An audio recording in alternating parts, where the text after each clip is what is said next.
Thank you, Janet. That was beautiful. Good morning. Welcome to Innisfail United Church. My name is Sheila Milkey, and today I am joined with members of our worship committee, Karen Trembrath, Heidi Nelson, and Jill Peterson. Reverend Tammy is at the Chinook Winds Conference today.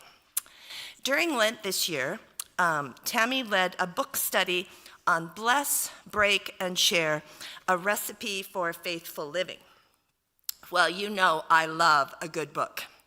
So today, a lot of the prayers and resources from today's service came from this book. I am already looking forward to figuring out what book we're going to do next year. So I'm going to call on Karen to do our land acknowledgement. Good morning, everyone. In the spirit of respect and reconciliation, we honor and acknowledge that First Nations people have walked on this land for thousands of years. Their relationship with the land is at the center of their lives and spirituality. Chinook Winds region is located on Treaty 4, Treaty 6, and Treaty 7 territories and the Métis Nation of Alberta Region 3. The Chinook Winds region and Innisfail United Church acknowledges that we live, work, play, and worship on the traditional territories of the Indigenous peoples. We acknowledge their stewardship of this land throughout the ages. May we live with respect on this land and live in peace and friendship with its people.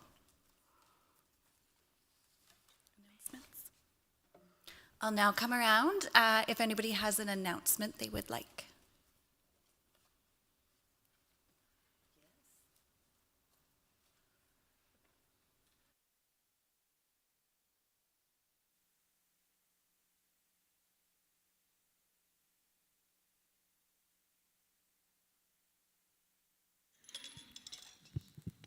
Thank you. Good morning, I'm Terry. I just wanted to chat about Naramata Center, which United Church and Naramata Center go back to 1947. Oh, I can't get my math right. They're going to celebrate 80 years next year. Anyways, I just got back from 4 days there where I volunteered my time in a program called Hearts and Hands. And I gardened for 4 days, and I gardened with the same 4 ladies. And then there was another crew cleaning fans, and another crew working on the labyrinth path, and another crew fixing fences. And we all had 4 days together. And there was touches of worship, there was yoga, there was meditation, Reiki. Your afternoons after you finish gardening were your time. It's beautiful wine country all along there. And people just enjoyed being together and having some fellowship. There is one in the fall after Thanksgiving weekend. And if it works for you, it's a gem of a place. And I think we're really lucky with the United Church to have that. Thank you.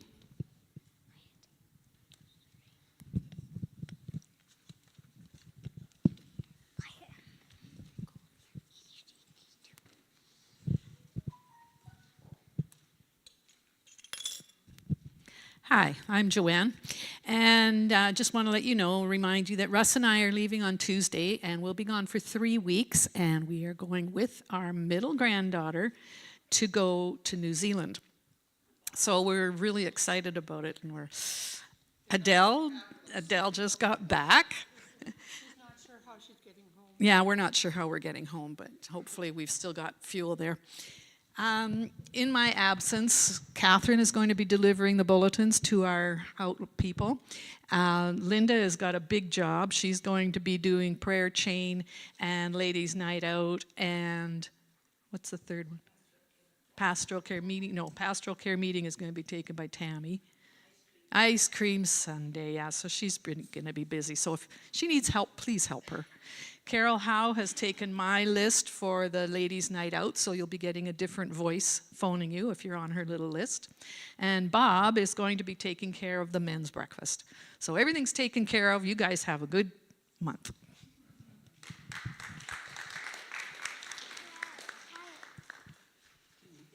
Oh, yes. Yeah, thank you. Good morning, my name is Lynette. First of all, I want to thank, or we want to thank, all the ladies who made cookies or gave cookies or whatever for after coffee. And second, this coming Saturday is the breakfast for the historical village. We are a little bit behind, so please help us out and come to the breakfast.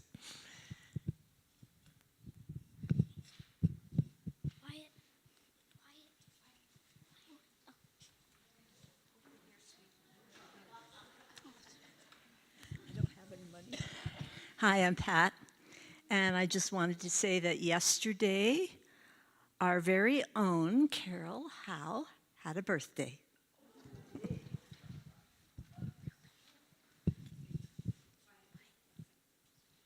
Are there any other birthdays? Oh, we do. No, no birthday? Any other birthdays? Okay, we'll sing happy birthday, dear friends.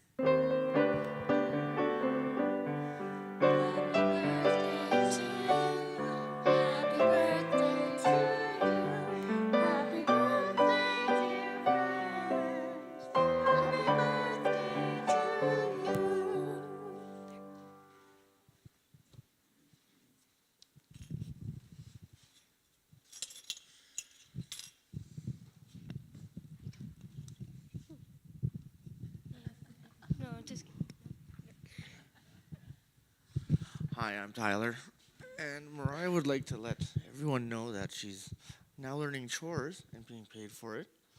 She bought herself a camera and got a piggy bank.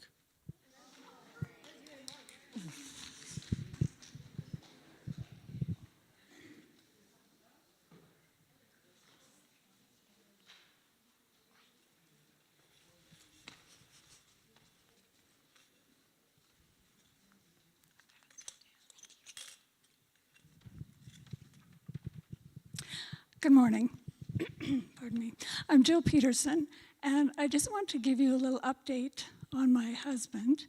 As many of you know, he has lung cancer, and it's taken several months to actually get a definitive diagnosis, but we finally have one, and he begins a regimen of chemotherapy and radiation on Tuesday.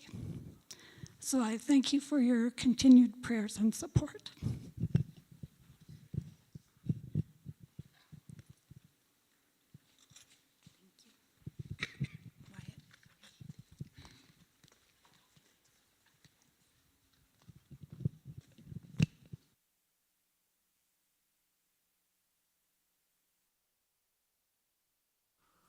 Lillian White, would you like to come up and light the Christ candle?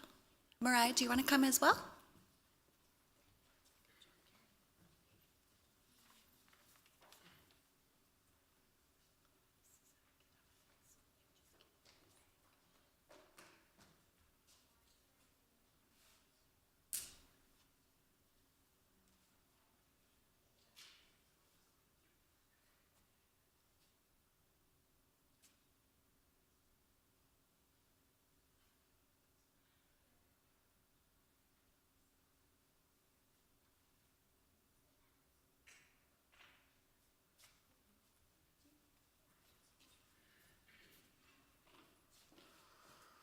Let us lift our voices and sing from More Voices, number 21, Open Our Hearts.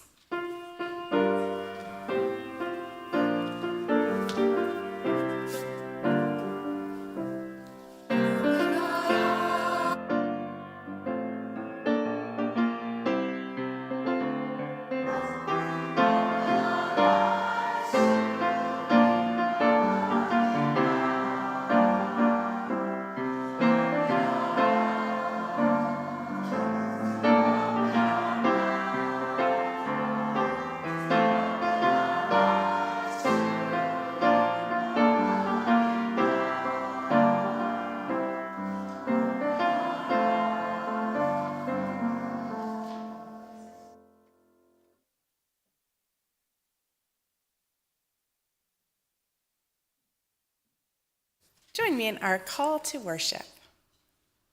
We will marvel and celebrate today in what we have heard and learned from our ancestors.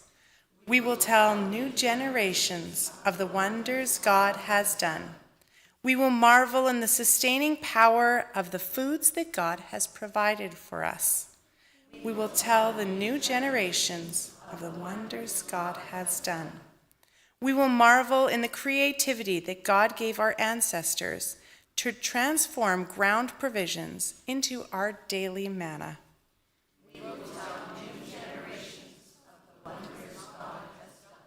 We will tell of how our ancestors put their trust in you, just as we continue to put our trust in you.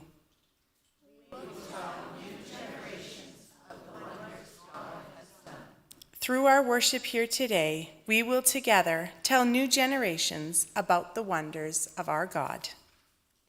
Join us in our gathering song, Voices United 679, Let There Be Light.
Let us pray.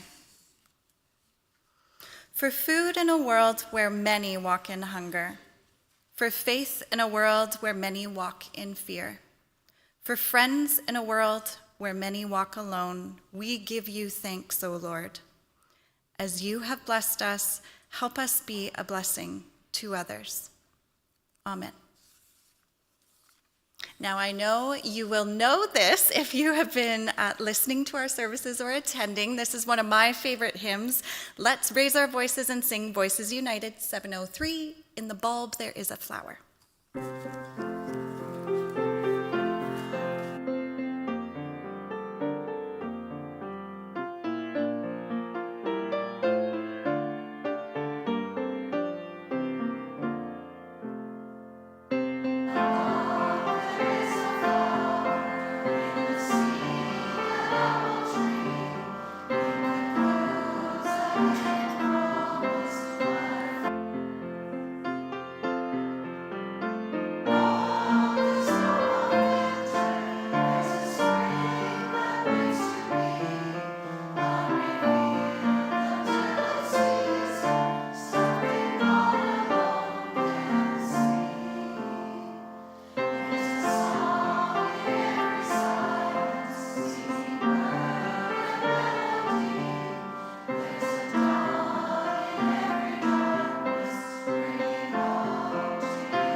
Lily and Wyatt, and it's a story for everyone, but it's called If Kids Ran the World. Would you love to, at the end, you're going to tell me what you would do if you could run the world. Okay.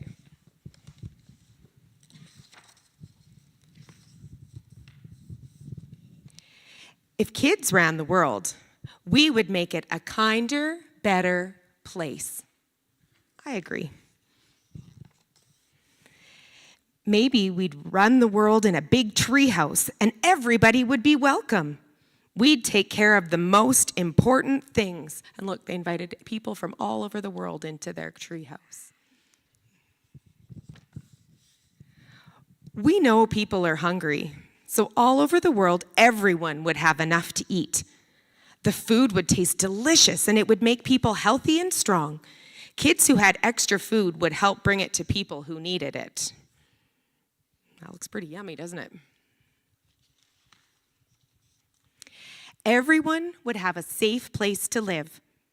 Bad housing would be fixed, and new housing wouldn't ruin the land or the sea.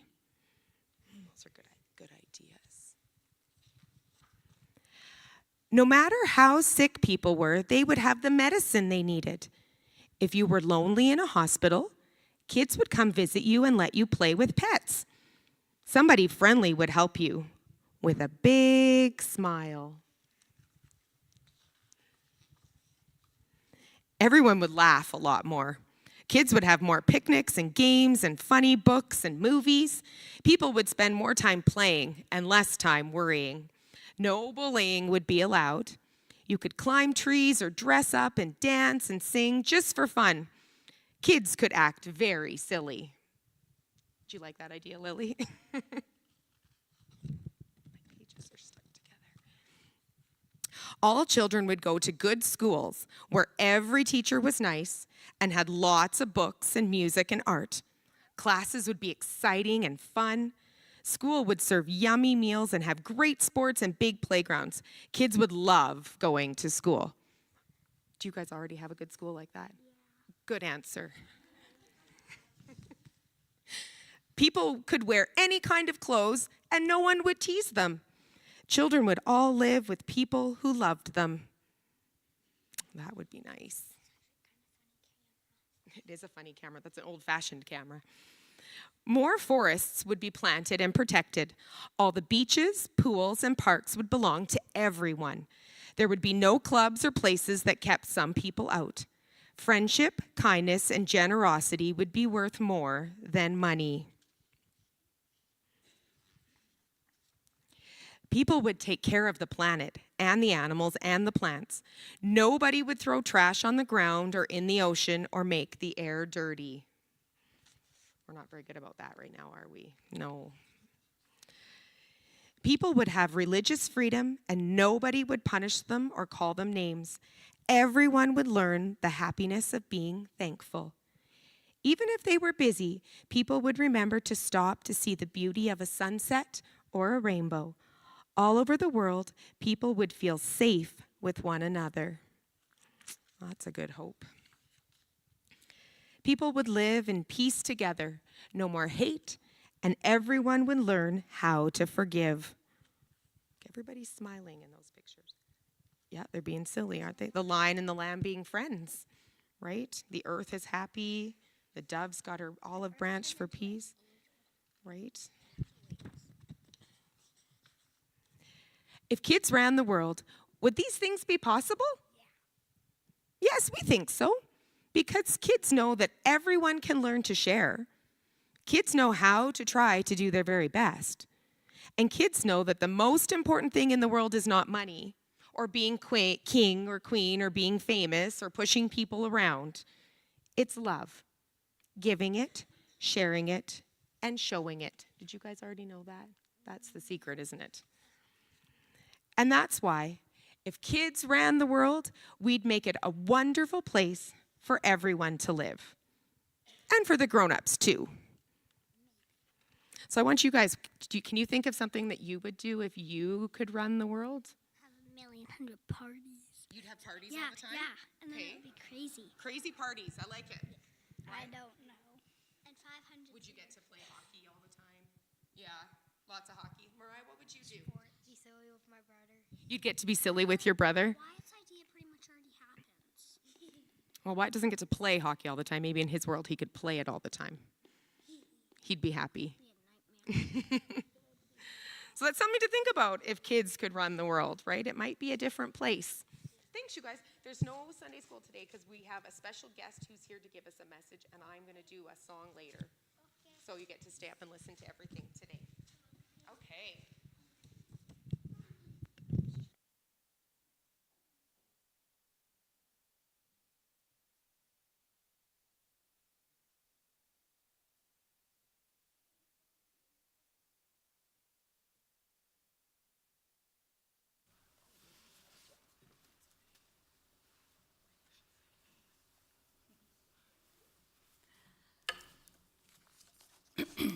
Many communities are feeling the weight of isolation, poverty, violence, and the pressures of daily life can make it harder for people to stay connected, even when living side by side.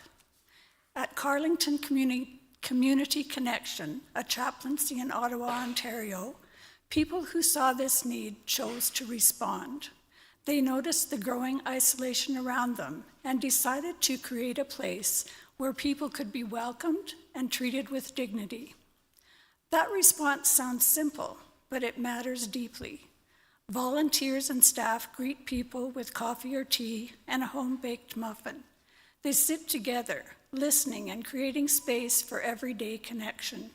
In these moments, people are not defined by what they are facing, but by their shared humanity. That care is also growing in practical ways. The program now offers healthier food options, providing more nourishment during each visit, like fruit, yogurt, and cheese for their children, supporting families in ways that make a real difference in daily life. Through mission and service, this kind of response is possible. Our gifts to mission and service support the people who see a need and choose to act with compassion and care. When we respond to isolation with kindness, something begins to change.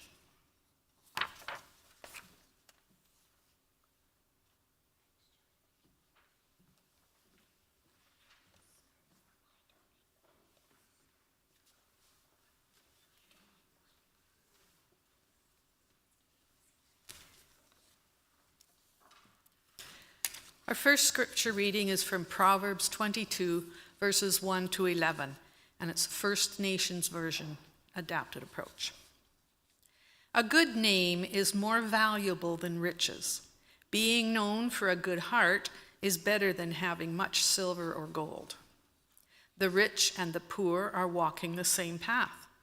Grandfather is the creator of them both. The wise ones see danger coming and find a safe place, but the careless keep on going and pay the price.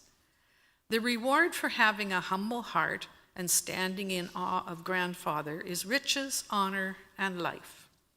Thorns and snares are found on the path of the wicked, but those who protect their spirit keep their distance from them.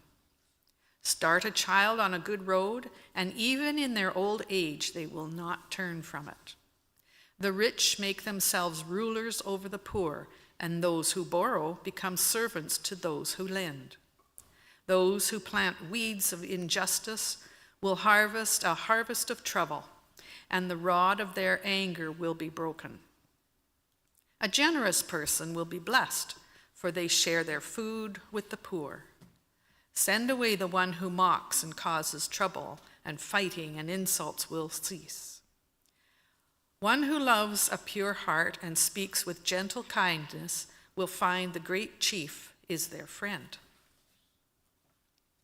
Our second reading is from John 6, verses 1 to 14, and this is really familiar to you all. It's Jesus feeds the 5,000. Sometime after this, Jesus crossed to the far shore of the Sea of Galilee, that is, the Sea of Tiberias, and a great crowd of people followed him because they saw the signs he had performed by healing the sick.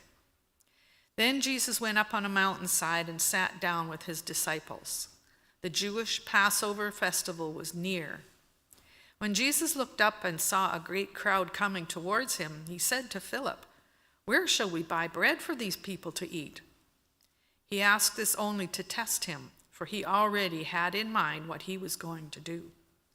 Philip answered him, "It would take more than a half a year's wages to buy enough bread for each of these people to have a bite." Another of his disciples, Andrew, Simon Peter's brother, spoke up. "Oh, here is a boy with 5 small barley loaves and 2 small fishes. But how far will they go among so many?" Jesus said, "Have the people sit down." There was plenty of grass in that place, and they sat down. About 5,000 men were there. Where's the women? Jesus then took the loaves, gave thanks, and distributed to those who were seated as much as they wanted. He did the same with the fish. When they had all had enough to eat, he said to his disciples, "Gather the pieces that are left over. Let nothing be wasted." So they gathered them and filled 12 baskets with the pieces of 5 barley loaves left over by those who had eaten. After the people saw the sign Jesus performed, they began to say, "Surely this is the prophet who is come into the world." The word of God for the people of God.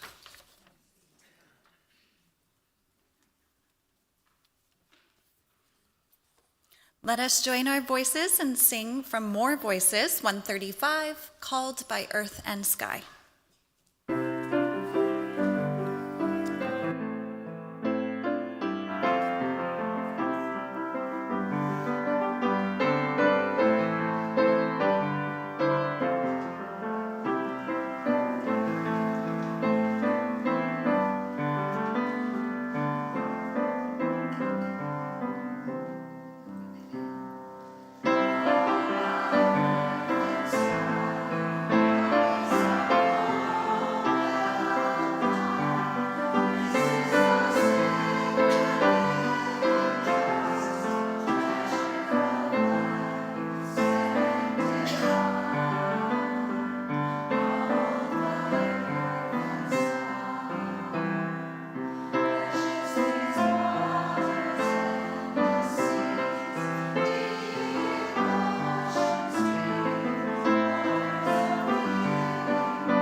Give us this day our daily bread. Take, eat. This is my body broken for you. Food is very important in the United Church. We celebrate most occasions with a potluck. There's a funeral lunch, coffee and sweets after the service. But we take food for granted in our day-to-day lives. But there are so many families where food availability is a problem on a huge scale. What are families to do? They have to pay for housing, utilities, and nothing ever gets cheaper. The food bank is the logical answer. Food bank usage in Canada has reached record highs.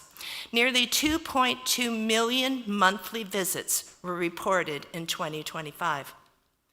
Alberta has seen the highest increase, up 21.5% since 2024. All provinces have seen an increase in use since 2019. 34% of food bank users are newcomers to Canada. That is, people who've been here for less than 10 years. And 1/3 are children. 1 in 5 people who use the food bank are employed, but their wages just don't stretch. To apply for the food bank, you need proof of residence, Alberta Healthcare number, and proof of income. You do not need to be referred, and there is no waiting period. Currently, there are 350 people a month accessing the Innisfail food bank. We have a guest speaker today to talk about food sustainability and availability in central Alberta. But before Leona comes up, I want you to think about this. Food meals are very important. If you could have a meal with anyone, someone from your past who's no longer with you, or someone, famous, or someone that you just love, who would you choose? I've been thinking about that since we talked about it in March. So anyway, something to think about it. And welcome to Leona Staples.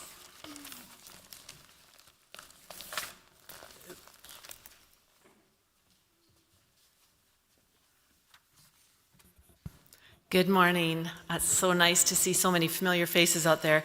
And I feel I'm really kind of talking to the converted because so many of you are farm friends, farm neighbors that we've known all our lives. But it is nice to be back in the United Church for sure. So for those of you who maybe don't know me, I'm Leona Staples. I'm from the Jungle Farm. And our farm is just north of Innisfail, 5 kilometers. I don't always come in an Innisfail Growers shirt, but I'm heading to the Calgary Farmers Market right after this. So I am in my Innisfail Growers shirt, but we are part of Innisfail Growers, and that's how we got started. We came back in 1996 to farm on my family's farm, and we were asked to join Innisfail Growers, which is a group of 5 farm families. Each of us grows different things, but we market them together at the farmers markets. Today, our farm is open 6 months of the year. We started in the spring with our greenhouse season. We do school tours with about 4,000 children who learn about germination, about nature, and about greenhouse. We move into our summer where we do U-Pick.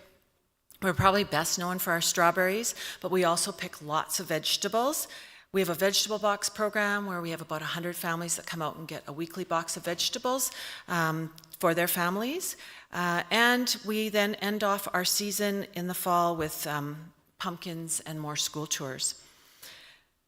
I really value the opportunity to teach, and I get a great, that's not my education, but I value teachers who do that, really. But I teach people about lost skills. So I teach lots of things like jam making and gardening and pie making because it's just been lost. And those are skills that can really help stretch where our money comes from. But the other thing I think that we do really well on our farm is we connect families to where their food comes from. So when I graduated from school, most of my classmates would have been from a farm that was actively farming or would have had grandparents or aunts and uncles on farms. And when Gerald graduated, he's in his 20s now, he had 5 families in his class that were from active working farms. And we wonder why people don't understand where their food comes from, and we wonder why agriculture is not understood. So some of the things that I thought as I was getting ready for today is I should maybe better understand what some of those words mean out there, because we throw them out all the time. We throw out words like food security. And what the definition I came across, which really kind of touched me was that food security means that it's for all people, all the time, no matter you have physical, social, and economic access to sufficient, safe, and nutritious food to meet your dietary needs for a healthy lifestyle. And the other one that I hear lots is food sustainability.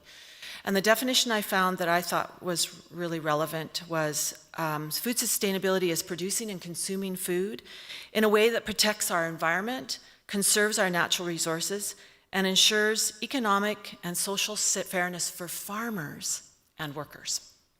So now, those are big definitions. And I then went, what's happening in our world around food that worries me as a farmer? So some of the things that I see out there is fuel prices. And that's not just affecting me. I know it's affecting everyone. But we're just heading into seeding our crops, and our tractors use a lot of fuel, and our combines use a lot of fuel. And if we have a fuel shortage, how are we going to harvest in the breadbasket of Canada? How are we going to harvest that food to get it to people who need that food if we can't have fuel?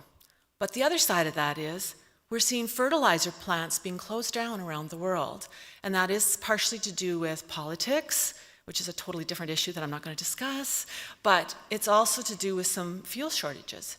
And we need fertilizer to put into our ground so that we can make the most food possible. And I know weather plays a big part in it, but if we don't have rich soils with the food that plant needs, we're not going to get as many pieces of grain or food available for the families that are needing that food. That worries me. But the other thing that worries me is our farmers are having to work off the farm.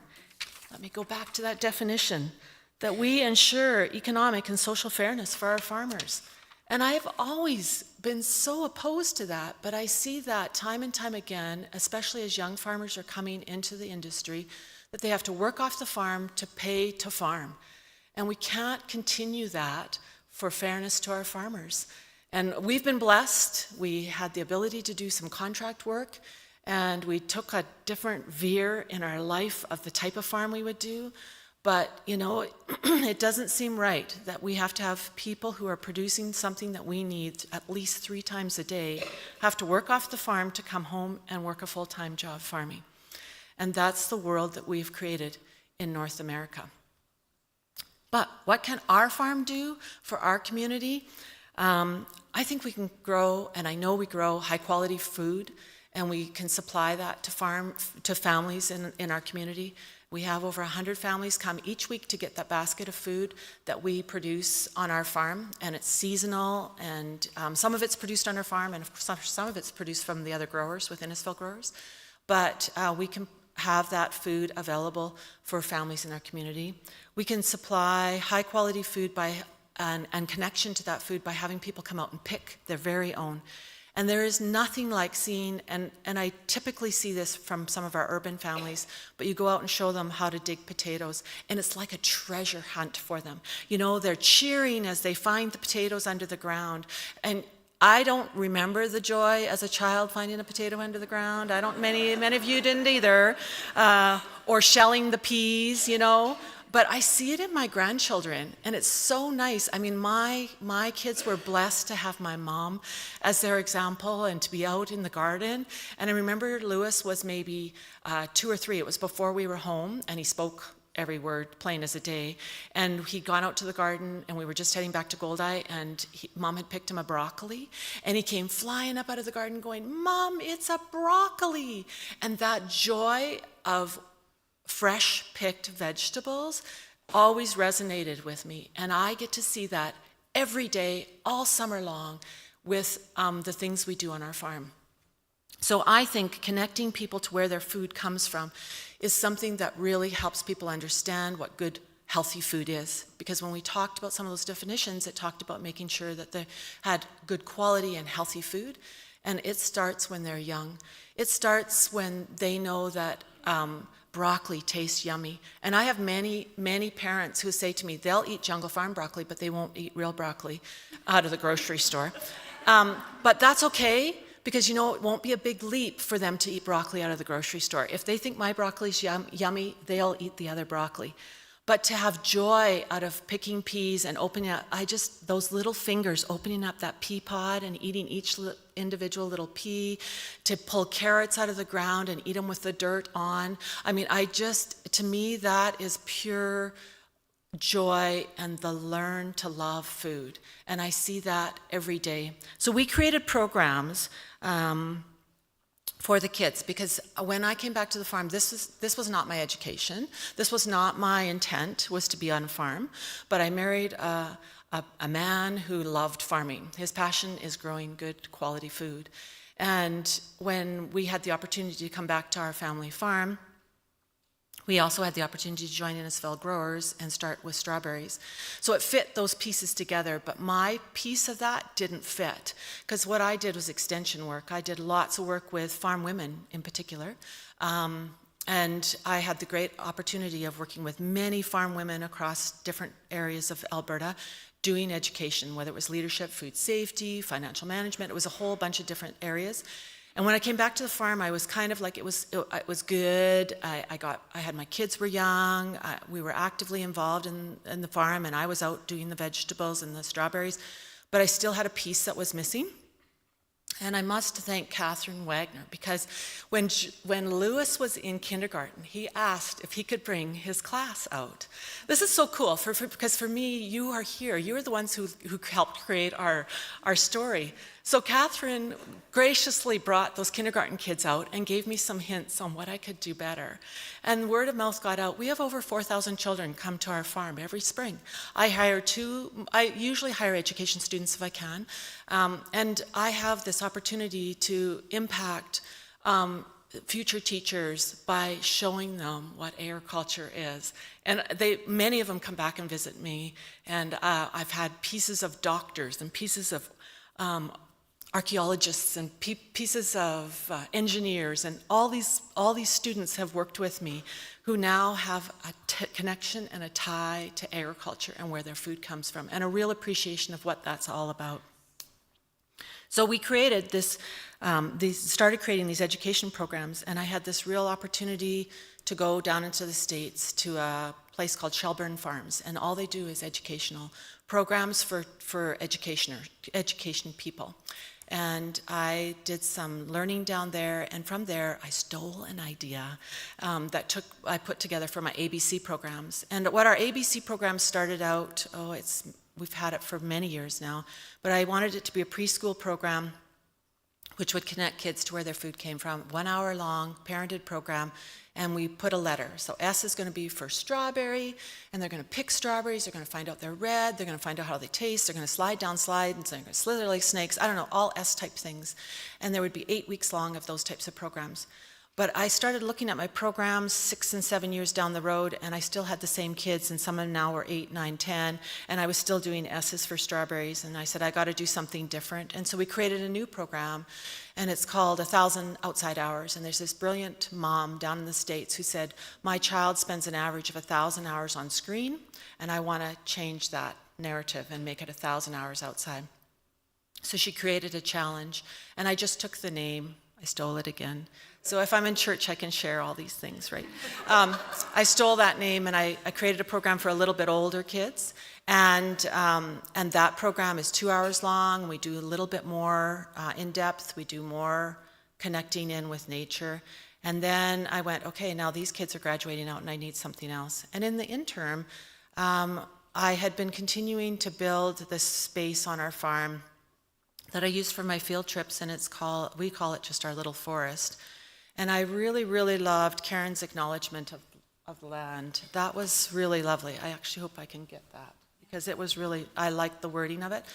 But I have had the fortune of this little forest. So the forest would be a very strong word for the number of trees that are in this space, but this little forest has never been cleared. So it would be very common on many farms that there would be a little space that had a wet area that never got cleared and farmed.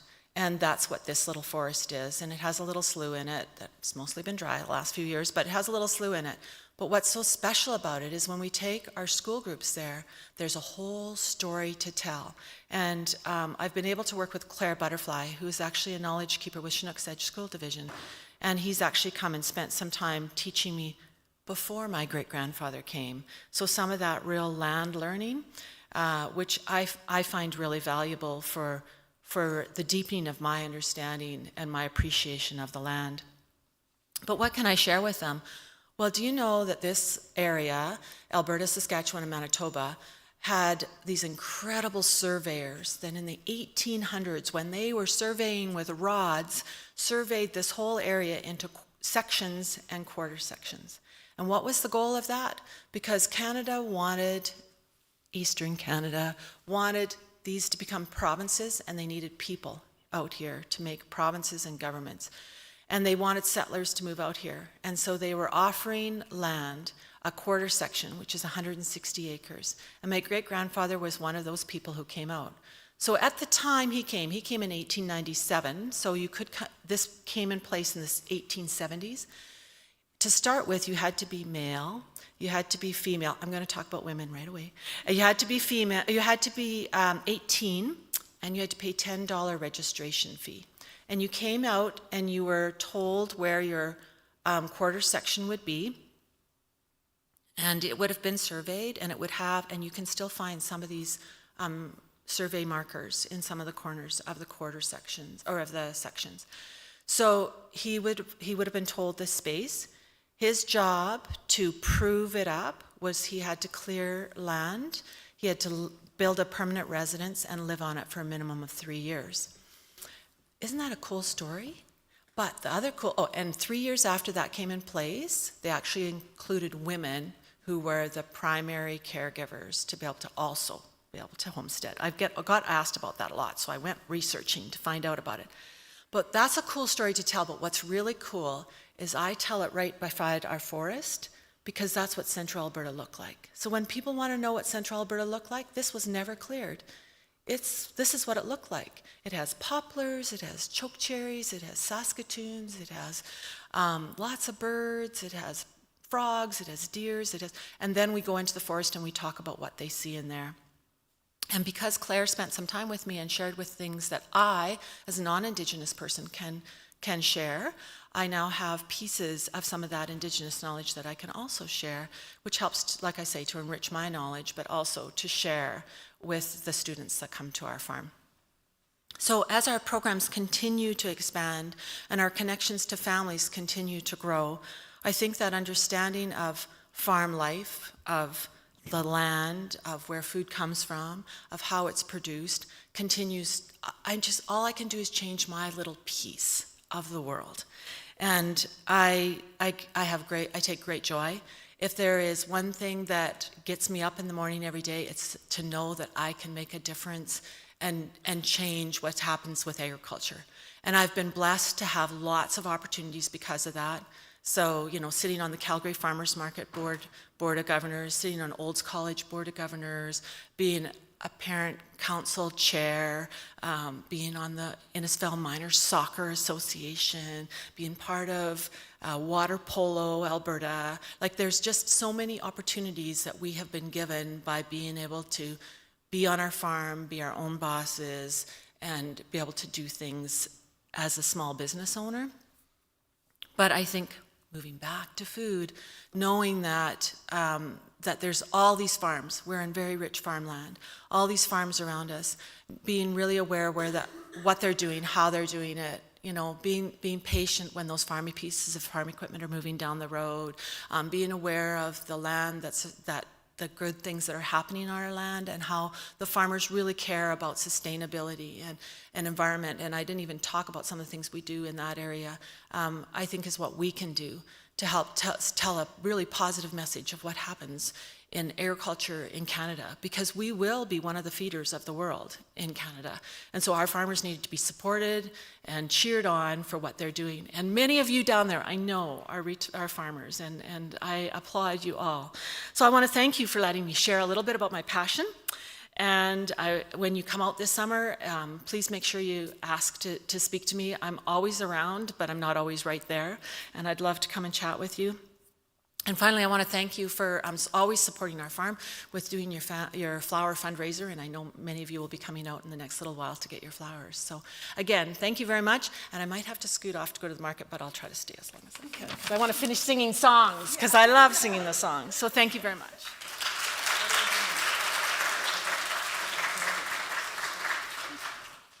Thank you so much, Leona. And I will get you a copy of that land acknowledgement. It was written by our very own Heidi Nelson. So let's sing. Shall we sing from Voices United 227 for the fruit of all creation?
We have very special music today, and Janelle is going to tell you about it.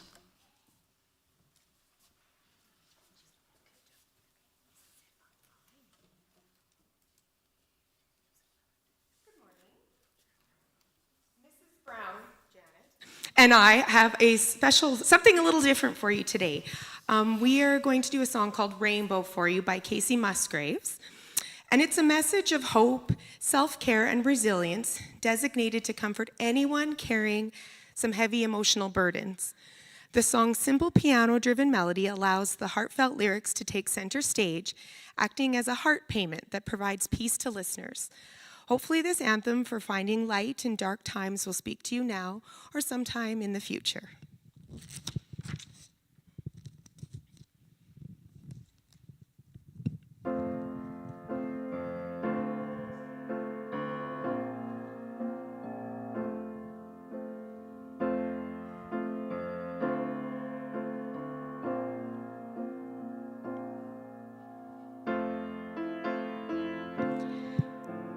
When it rains, it pours. But you didn't even notice that it isn't raining anymore. It's hard to breathe when all you know is the struggle of staying above the rising water line.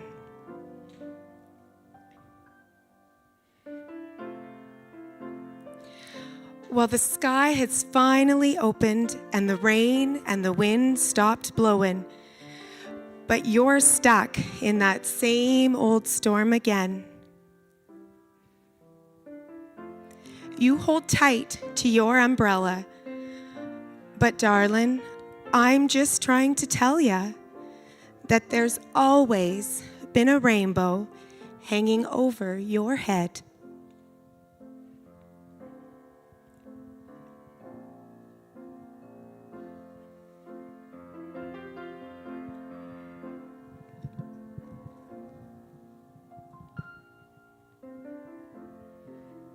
If you could see what I see, you'd be blinded by the colors, yellow, red, and orange, and green, and at least a million others.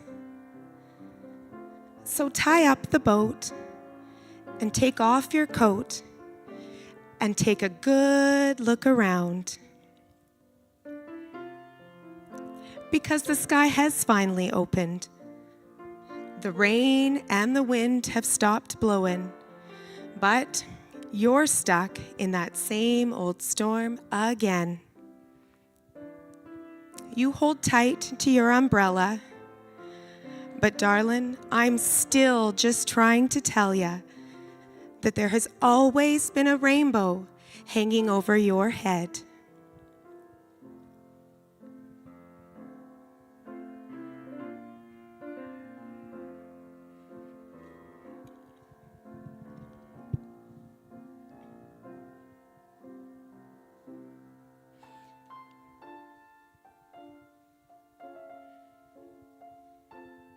Oh, tie up that boat. Go and take off your coat and take a long look around, because everything is all right now. The sky has finally opened and the rain and the wind have stopped blowing. But you're stuck out in that same old storm again. But please, go let go of your umbrella. 'Cause darling, I'm just trying to tell you that there has always been a rainbow hanging over your head. Yes, there's always been a rainbow hanging over your head. And it will all be all right.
Please pray with me. Resourceful God, we thank you for the gift of abundance and for the ability to find potential in what others have rejected. Just as our ancestors turned table crumbs into main dishes, help us to turn our fears into moments of great courage, our weakness into signs of your strength, and our despair into places for your hope. We trust in your promise of abundance. Give us the imagination of our ancestors to transform and challenge those who would count us as last and least.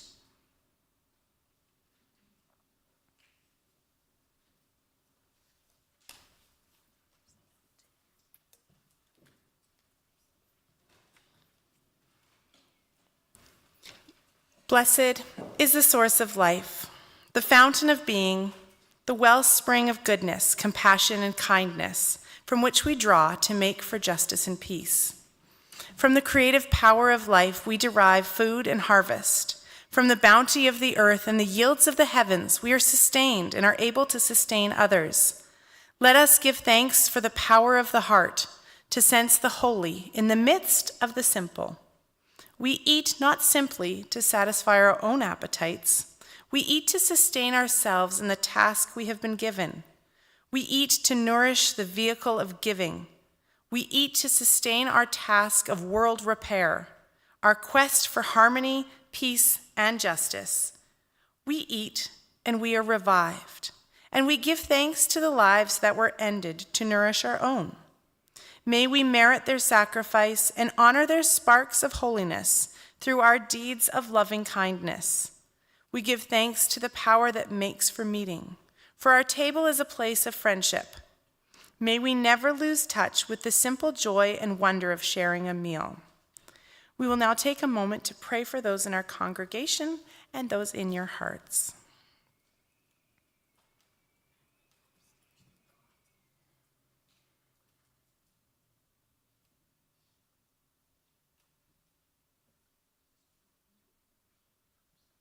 Let us share together the words taught to us, praying together.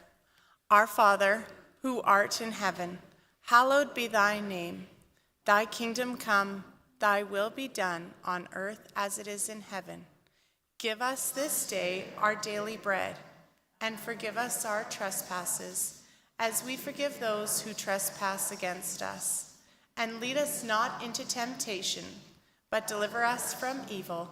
For thine is the kingdom, the power, and the glory, forever and ever. Amen.